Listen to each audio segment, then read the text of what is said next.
when I was in elementary school, I got, you know, pushed into a ditch and, you know, like, got called a dirty Jap and go back to my country.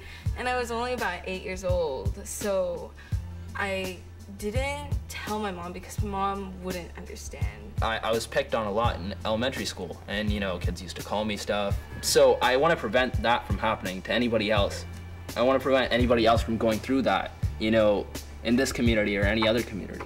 It seems like every class has maybe one student that's not Caucasian, and it seems like most of my classes, that's who I am.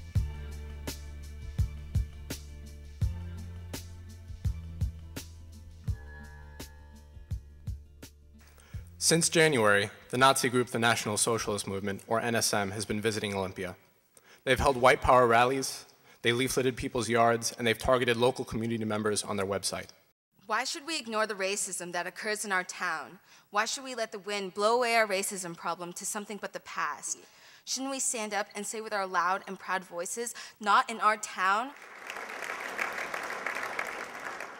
The environment of this community depends on the active awareness and participation of all of us. We are going to build the future. It's our job to make it just and inclusive, to make it represent the things that we really care about.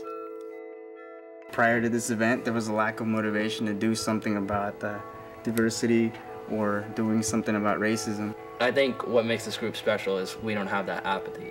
And I think that's one of the main reasons. I didn't want to be one of those people that turned my head and looked the other way as this was all going on. And that's the really empowering thing. Youth, I think, in Olympia kind of found a voice and sort of a way of expressing themselves. Let's make it really clear what our enemy is. It's not the Nazis. Yeah. It's not the Nazis. It's any form of hate. It's any form of hate. We're the next generation. I want to be the one that's going to try my hardest to make a difference. This isn't major satisfaction. We're not done here. Yeah. There's still work to do. We reached out to a small community. That was good. We actually made a difference. Now, what can we do next?